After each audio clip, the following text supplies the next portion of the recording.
Welcome to the Planning and Zoning Commission meeting. It is Monday, April 26, 2021. It is 7 p.m. and I will call the meeting to order. I'd like to thank all the commissioners for your service. Really appreciate it. We will jump right into item B, citizen comments. This agenda item provides an opportunity for citizens to address the Planning and Zoning Commission on any matter that is not posted on the agenda. Anyone wishing to address the Commission should complete a citizen comments registration form and submit it to the chair prior to the start of the meeting. There's a 3-minute time limit for each citizen to speak with a reasonable limitation on speakers on one topic or item with a maximum of 15 total minutes on the same topic item. Anyone wishing to speak shall be courteous and cordial. The Planning and Zoning Commission is not permitted to take action on any subject raised by a speaker during citizen comments. However, the Planning and Zoning Commission may have the item placed on a future agenda for action, refer the item to the Director of Planning for further study or action, briefly state existing city policy, or provide a brief statement of factual information in response to the inquiry. So that is for items that are not posted on the agenda. If there's anyone who would like to speak, please come forward now. I don't see anyone, so we will move on to item C1. Consider approval of the attendance matrix for the Planning and Zoning Commission as presented and take appropriate action. As stated in the City of Farmers Branch Ethics Handbook for elected officials and advisory board members, all appointed members should make every effort to attend regularly scheduled meetings. Per ordinance number 3563 adopted April 2nd, 2019, any person appointed by the City Council to a board or commission as either a regular member or alternate member shall be automatically considered for removal by the City Council after such person has been absent from 2 regular or special meetings of the board or commission to which the person is appointed during any period of 12 consecutive months, which absences have not been excused by an affirmative vote of the board or commission to which the person is appointed. A comprehensive attendance matrix has been developed to keep a record of these excused and unexcused absences. Commissioners, I'll entertain a motion.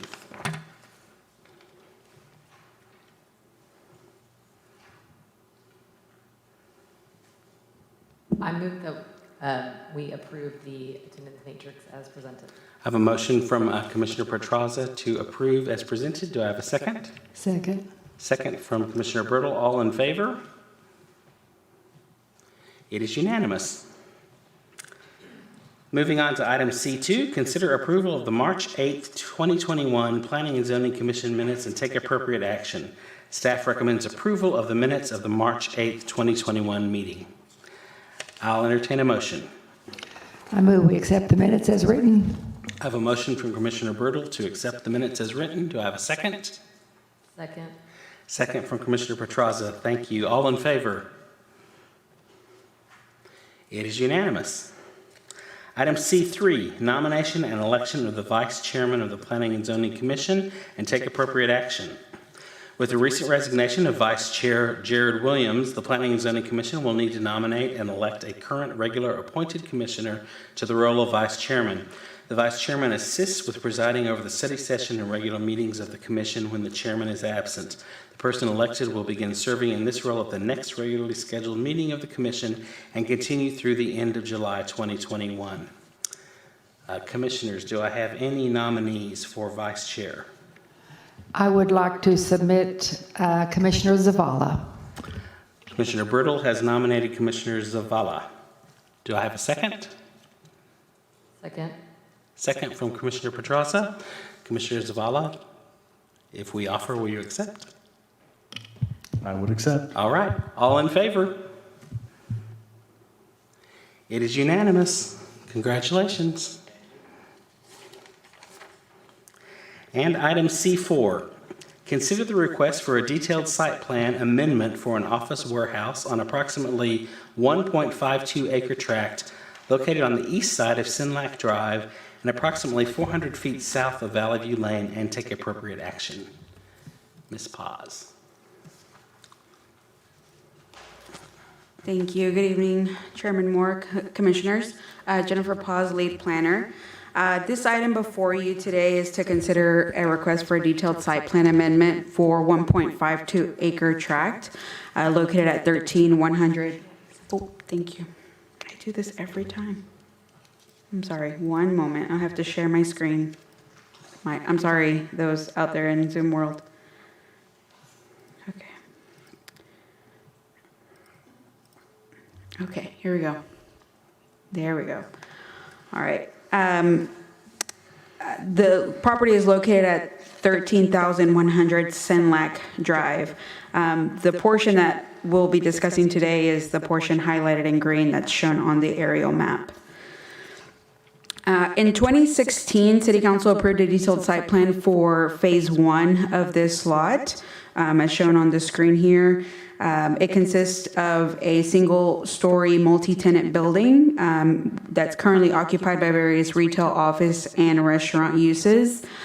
In 2017, this site plan was amended to include what was known as Phase 2, which also was a retail building. As you can see, it showed multi-tenant suites that were intended to be used also for retail and office type uses. However, Phase 2 was not constructed, and that portion of the site is currently vacant.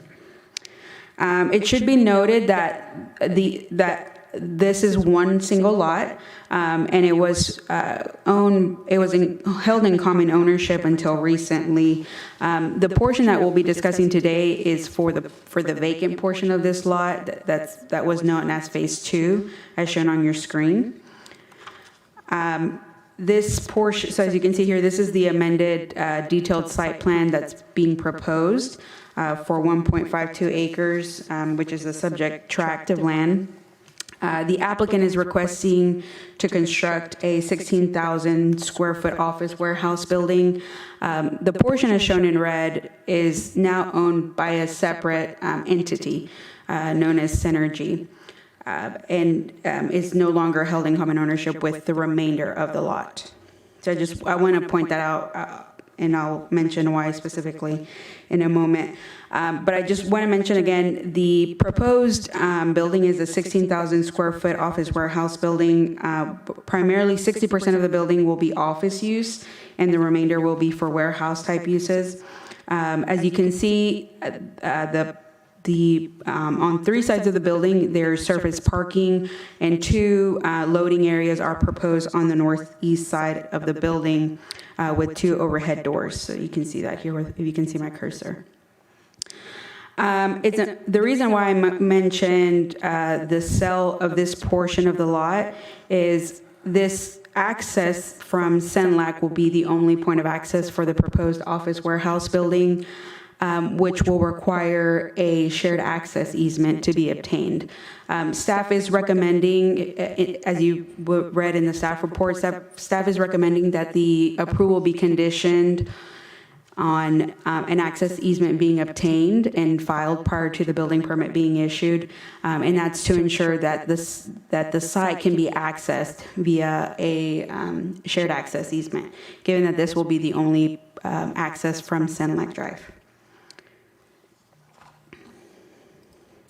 On your screen is the proposed landscape plan. The landscape will be proposed throughout the site, the majority of the landscape being along Senlac with 7 cedar elm trees lining the street. Landscape is also being proposed on the northwest side of the building with redbud trees, kaleidoscope shrubs, and dwarf hamlin grass throughout the site. On the east side of the site here, along this property boundary, 20 existing trees will be preserved. And that abuts an open or outdoor storage area to the east. On your screen now is the proposed building elevations. All building elevations will have approximately 73 to 93% masonry, composed of natural Texas limestone, natural stone veneer, and concrete tilt wall. This west elevation here, if you're following my cursor, will be the elevation that's facing Senlac Drive. The north elevation on the top of the screen is the facade that's facing the existing multi-tenant shopping center. These other two facades, this southern facade faces a warehouse building, but the visibility of this facade will be limited due to the proximity of the building and how close it is, how close that building is to Sunlight Drive. And then the eastern facade will be the facade facing the outdoor storage area that's to the east. With that, I will open up for any questions. This was not there was no notification sent out for this item, given that there were no special exceptions or no notifications required. The applicant is available for questions, but if there are any questions of staff, I'm available.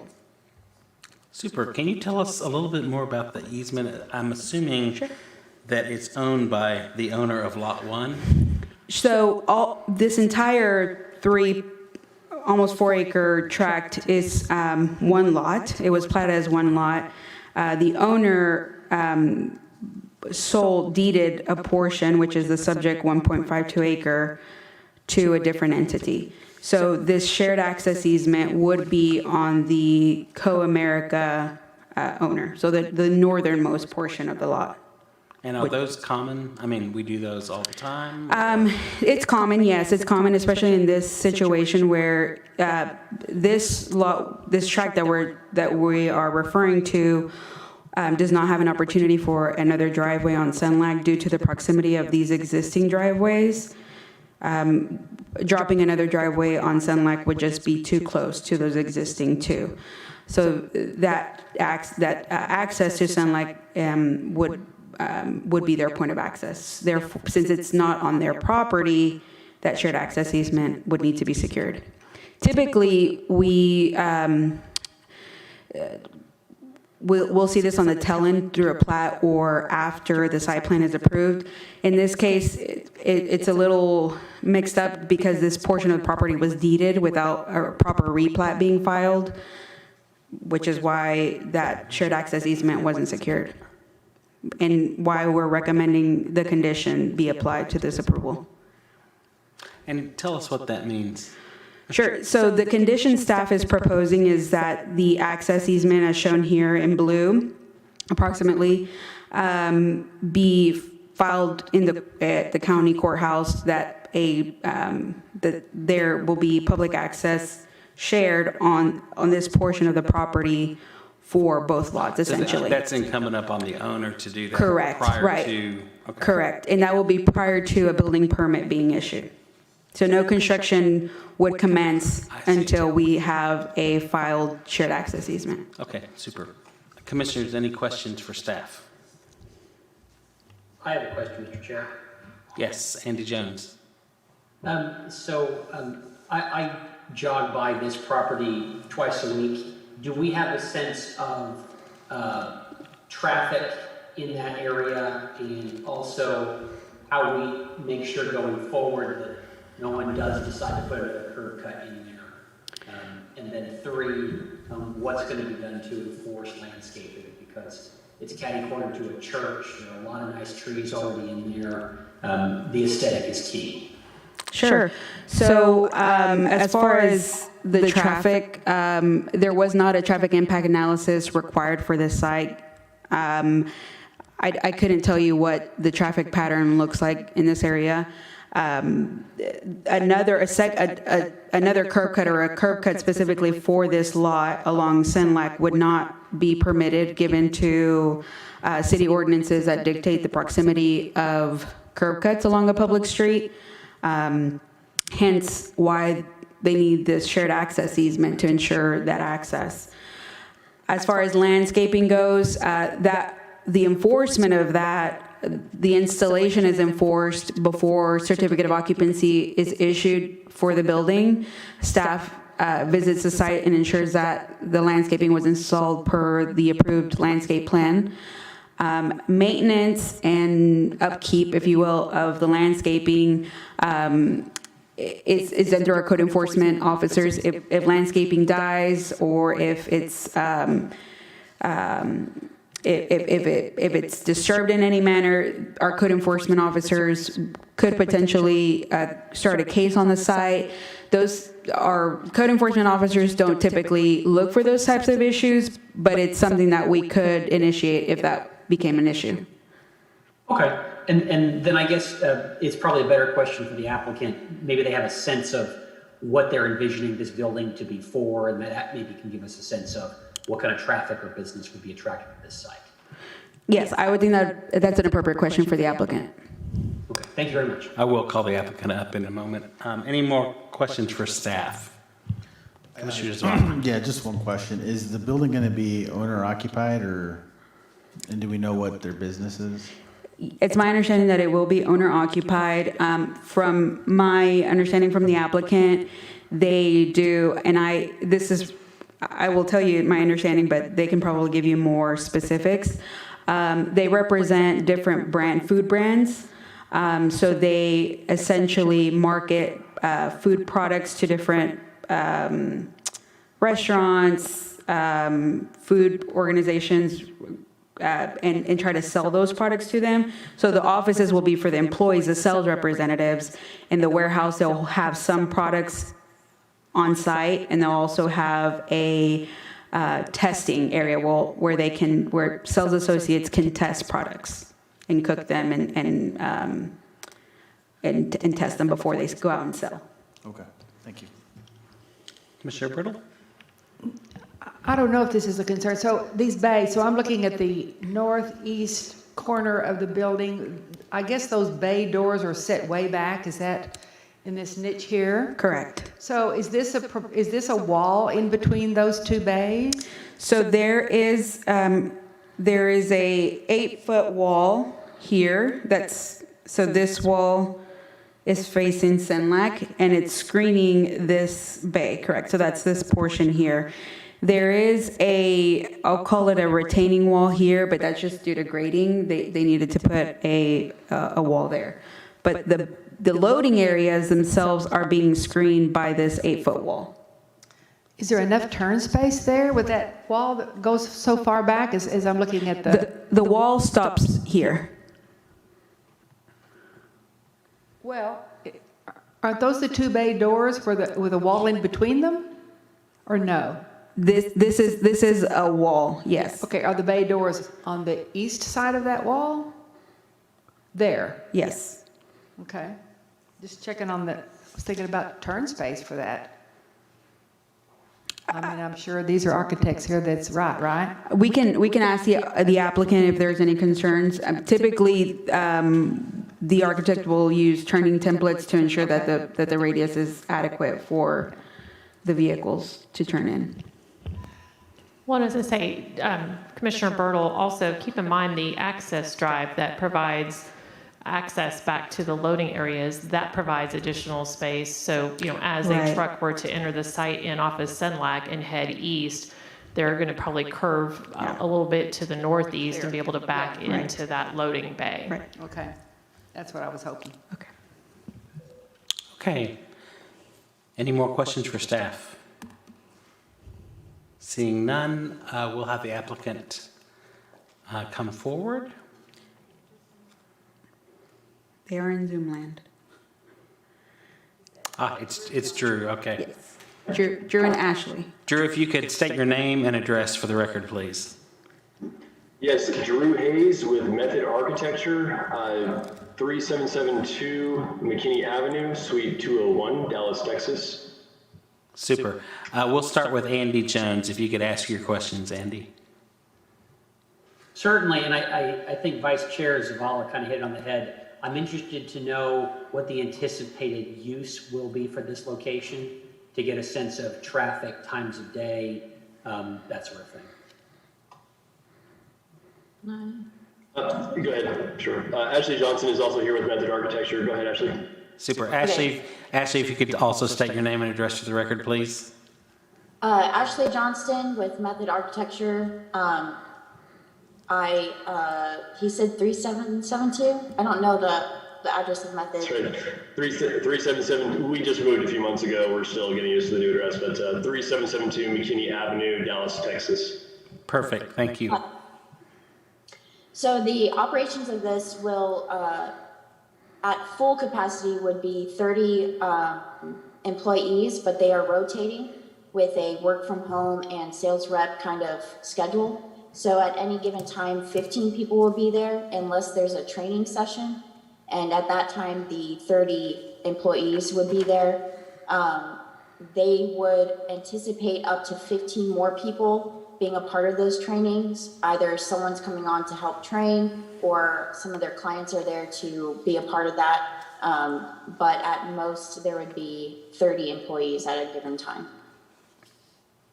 The operations of it, Synergy Enterprises basically has different food product lines that they have sales reps that go to a coffee shop and they're like, your coffee's great, but we have this coffee that we think you might enjoy. And they'll either do demonstrations or just kind of sell that product to them. The reason they have a storage area is so that they could keep either that coffee or sometimes it's frozen items, so there'll be a freezer, so that those reps can go and grab that, take it to whoever they're trying to sell that to, bring it back, and that sort of thing. Do we have a sense of how often they'd be taking deliveries? Because when I see bay doors, I think big trucks. So any information on that? My understanding talking with our client is they're anticipating maybe 4 to 5 deliveries per week. And so it's something that's probably not every day, but it could possibly happen twice in a day. So it would range in that 4 to 5 deliveries in a week range. Okay. All right. Thank you. Commissioner Zavala? Oh, I'm sorry, go ahead. Just to add that that ramp dock area, the first dock door is to service smaller trucks, so it's a ramp up. That graphic's kind of showing the railing of that ramp, and then we did a turning analysis for larger trucks to go to that second bay so that they can drive forward and then backwards and back into that dock door. Commissioner Zavala? I think Commissioner Jones asked the question I wanted to be answered, so I'm okay. No further questions. Commissioner Brittle, any more? Just a comment. So, Drew, are you the landscape person also? No, ma'am, we're the architects. We have a landscape consultant, Latera, also here in Dallas that's been assisting us with the landscape drawings. So I'd like just to make a comment. So y'all did great on the plantings, but it would really be nice if more and more people would start using native grasses that don't require as much water as the Bermuda grass. The Bermuda grass is you have to get it established, but just a suggestion, it would have been great to use a native grass that doesn't need to be mowed. You don't have to hire somebody. You don't have to fertilize it. It's a great deal. So going forward, maybe that could happen. But great job on the grasses even that you used. Good job. Thank you. I think we can make that adjustment. Certainly if Jennifer, I know Jennifer's here, but Jennifer has, but I don't see her on the windows. But Jennifer, if it's permissible for us to maybe make some adjustments to that grass to go to more native grasses, is that something we can still do here after the site plan submittal? I'm sorry, I didn't understand your question. Or that they're just, you're going to suggest you use it? If I may, we can still make that adjustment if it's just changing out grass for a different type of grass. That would be acceptable. Just in the long run, it is more water efficient. You don't have to mow it. It takes a little longer to establish, but it does better. Is there, Commissioner Bertle, is there a specific type of grass you would like to see? So you can get a blend of grasses that for the state of Texas and for this area. If you ever go to George Bush Library in that area, how many areas? They only use native grasses. They never mow any of that. And it's a blend that's made just for that particular location, but there's a blend that you could get for the Texas in this area. Would really be nice. Just a suggestion, but it'd be great. Okay. The applicant can make that modification, however, if the commission would like to make that part of the recommendation, I mean, I suppose that's, Well, if they have a landscape consultant, she'll know. okay. Super. Any more questions? All right. Thank you. Thank you very much. Commissioners, I will accept a motion. I move that we approve the detailed site plan as given Do you want the condition of, as part of the motion? With the Because condition that the off-site shared access easement be yes, dedicated? yes, Okay. please, with a condition, yes. So I have a motion from Commissioner Bertle to recommend approval of the detailed site plan with the condition that the off-site shared access easement be dedicated prior to the issuance of a building permit. Do I have a second? Second. Second from Commissioner Zavala. All in favor? It is unanimous. This will go to council In the future, in the future, May 18th. May 18th. May 18th. Thank you very much. And finally, agenda item C5. Consider the request for a detailed site plan amendment for a college, including but not limited to a new roadway, Alpha Road Connector, on a 191.94 acre site located at 3939 Valley View Lane, and take appropriate action. Sharupa. Thank you, Chairman. Good evening, everyone. Yes. Oh, Yes. just apologies to interrupt. Before discussion, I just need to recuse myself as I am an employee of the applicant, Dallas College. Thank you, Commissioner Riley.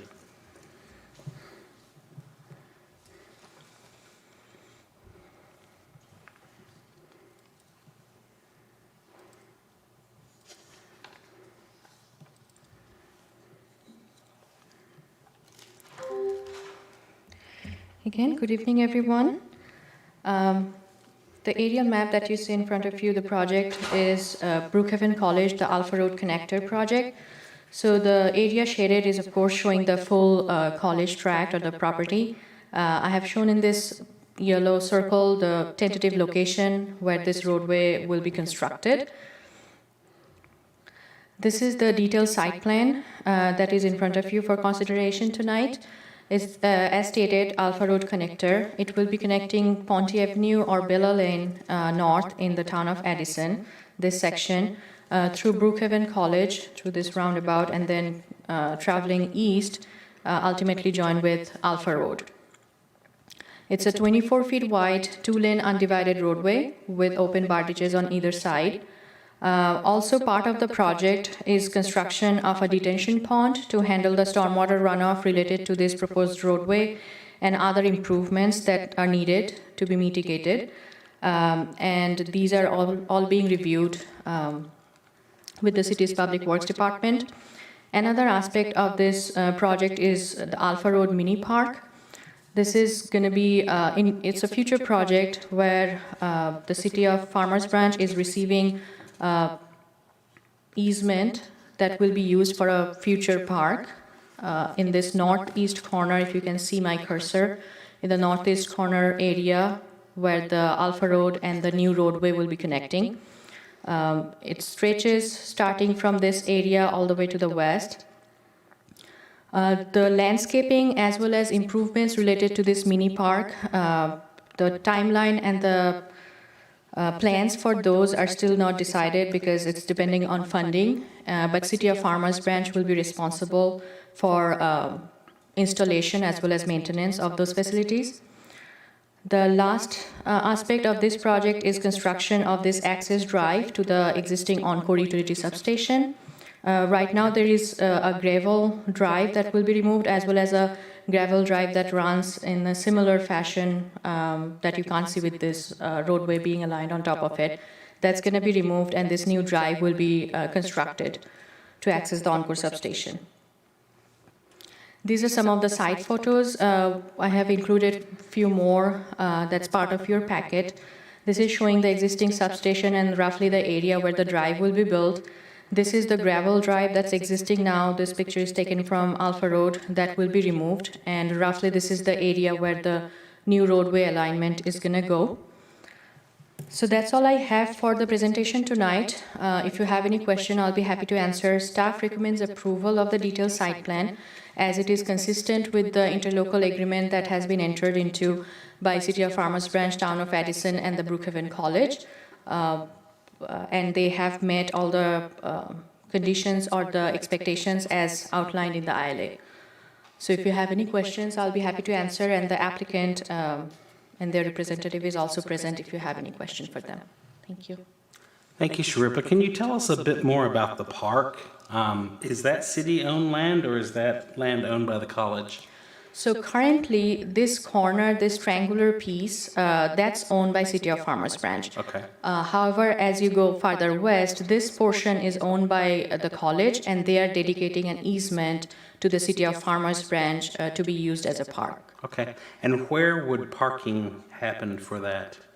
Or is that part of the park plan once they... Right now, there is no parking plan for this mini park. It's a small park, but the city was also receiving, as part of this project, these trails that are going to be built around the park and will be joined or connected with the existing trail network within the Brookhaven College campus. So for people from the neighborhoods as well as people accessing the park along Alpha will be able to walk to the park, accessing the sidewalk and the trail network. Okay. Thank you. Commissioners, any questions for staff?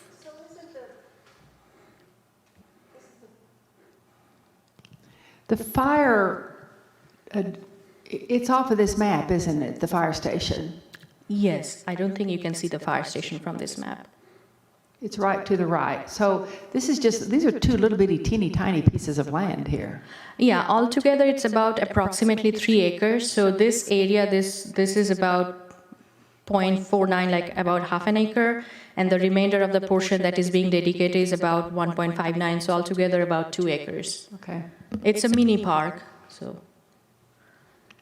And it's just grassland now, just stuff. Nothing really is on it, is it? Yes, right now I don't believe there is anything, any improvements there. It's just natural grassy area.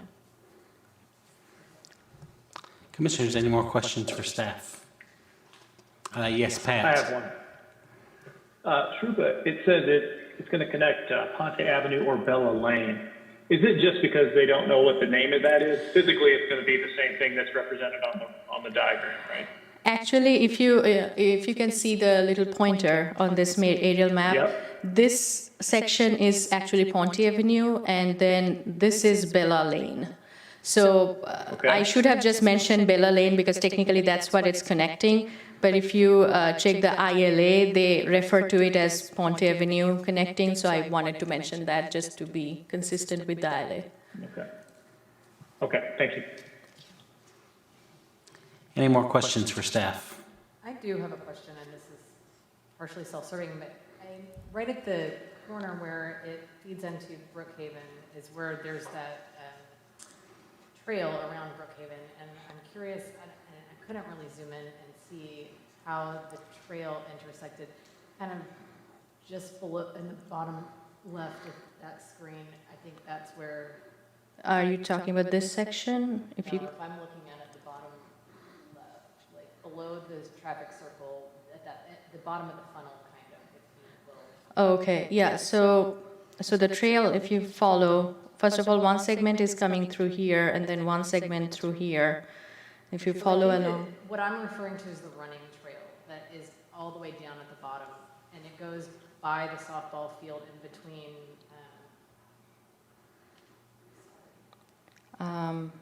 Bonnie, are you referring to the trail system that is on the college campus? I think it's actually maybe kind of an asphalt or some sort of alternate surface. Yes, and it looks like where that road terminates into Brookhaven is where that's where the running trail is. It's a track surface, and I'm just sort of curious how that would interact with. That might be a good question for the representatives from the college to be able to address and/or their engineer. Okay, thank you. Are they here? Yes. Okay. Just give him a minute.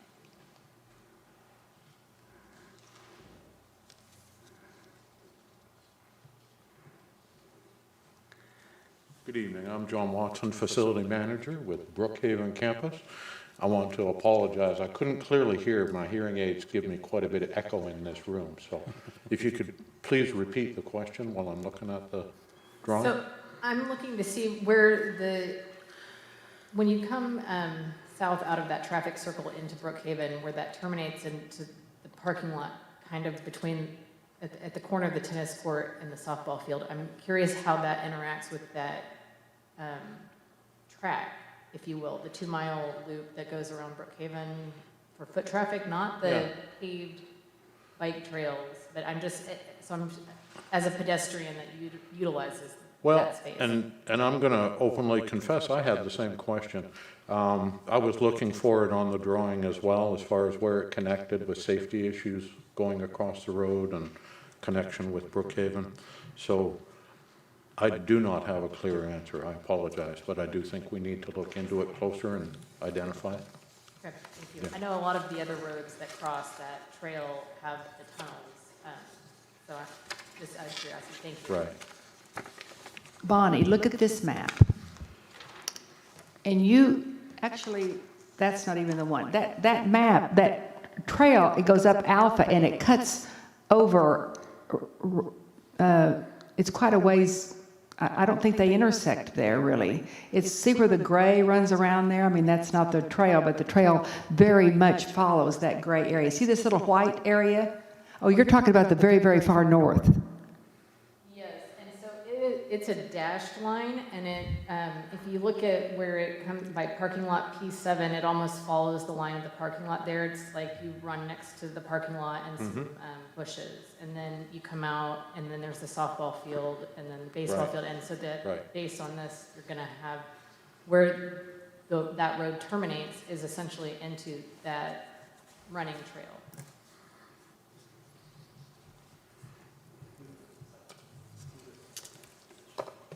Okay. So when we review the construction plans for this site as part of the paving and drainage, review will be done in coordination with the college and their design engineer regarding how the trail intersects or interacts, if you will, with the proposed drive coming in. There may need to be some modifications made to it, but it's not uncommon to have trails intersecting with drives on private property. And so, there may be barrier-free ramps that have to come into play, but that will be all factored in the design review of it. Also, there might be some slight modifications made to the trail improvement, so it's intersecting more cleanly with the new entrance into the college, but that will be likely, in all likelihood, studied more closely with the final review and design of the civil construction plans that are submitted.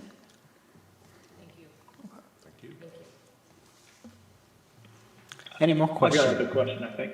Yes, Yeah, Pat. actually, I do have a follow-up with that, Chairman, for the applicant.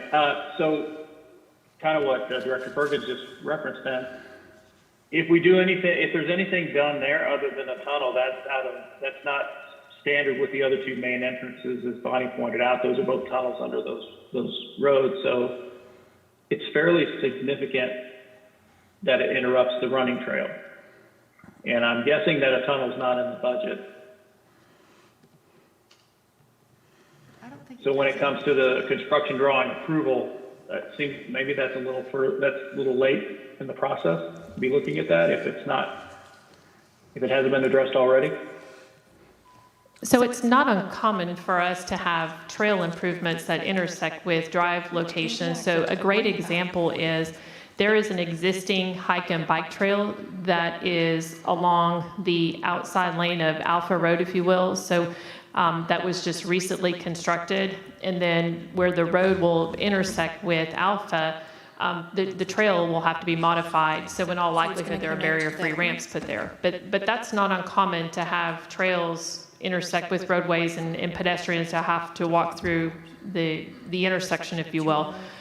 When it's on private property in this nature, I would anticipate, even though there's going to be some college traffic potentially generated on this north side, given their new entrance, that when the trail when the new roadway is constructed, then the alignment will be addressed with the trail, and they may have to do, appropriate signage on private property that directs folks to look both ways with if it's intersecting with the drive. We do have, Right, I understand about the hike and bike trail, because that was a city responsibility, we did it that way, but I guess since this is private property and it's altering their hike and bike trail, they can decide what they want to do with it, I guess, right? That's correct. I mean, it's on, that particular trail is on private property. we do have someone who's going to show us, maybe from Kimley Horn. Hi, good evening, Commission. Joe Fricaro, Kimley Horn, 2201 West Royal Lane, Suite 275 in Irving, Texas. Director Ferguson hit it on the head. This is a standard crossing at a driveway intersection. It's 2 BFRs, as you would cross it on a standard crosswalk that's shown in the 60% plans, and it's also noted. I'm not going to try to get back to the detailed plan here at the podium, but Joe, my apologies for interrupting. Sharif, are we still sharing screen so that the commissioners can see? Okay. so I believe the trail that you're speaking of, as it loops around what's labeled here as Windmill Circle, you notice it's just broken up as you enter right there, which is not an uncommon condition on private development, as has been stated.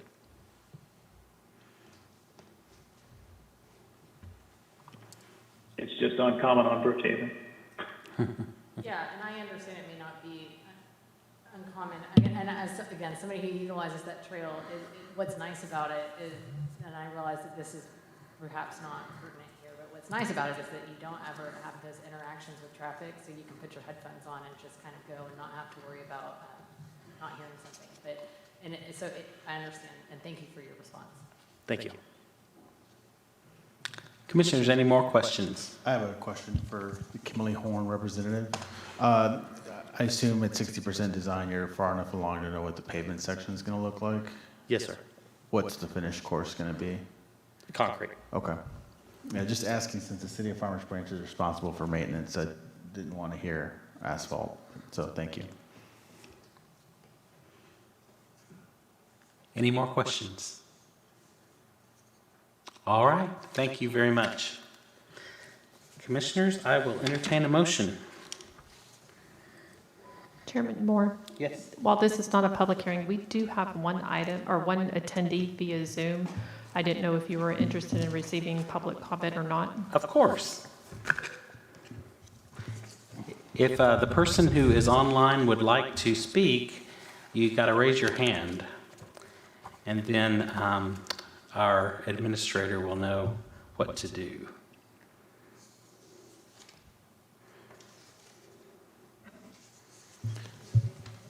Chairman Raise- Moore, I'm yes. sorry, I one more question. No problem. I assume that we engaged with the private school that's there and the community as well that's there, or is this something that we don't need to provide notifications?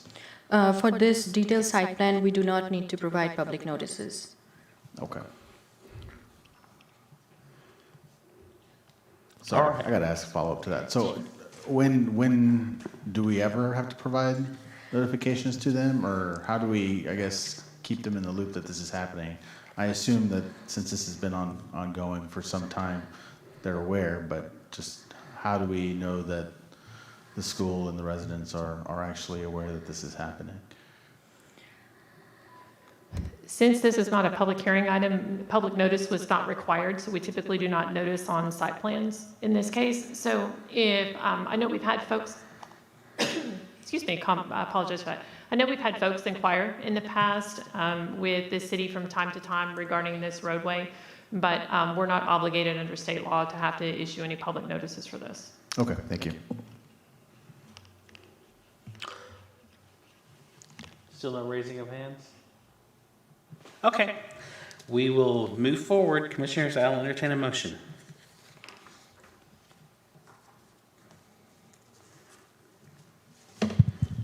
recommend approval of the detailed site plan as proposed. I have a motion to recommend approval of the detailed site plan from Commissioner Petrozza. Do I have a second? Second? Second from Commissioner Bertle. All in favor? 1, 2, 3, 4, 5. 1, 2, 3. 1, 2, 3, 4, 5, 6 in favor. Any opposed? 1 opposed. So the motion passes. And this goes to council May 18th. May 18th. Sharupa, I should have asked this, and I'm sorry. I'm always coming back with more questions. What is the timetable for the college to break ground on this road? If I may take the liberty, we were just speaking with Town of Edison representative here. I believe they're ready to move forward as soon as City Council approves the site plan. So it'd be a summer letting? Okay, thank you. Well, the road's essentially there. Are you talking about something else there? I mean, this gravel road, are you talking about another one, G? Yeah, they're going to replace it with a permanent concrete road. So the permanent, okay. All right. That ends the Planning and Zoning Commission meeting at 7:46 p.m. I will close the session. Thank you so much.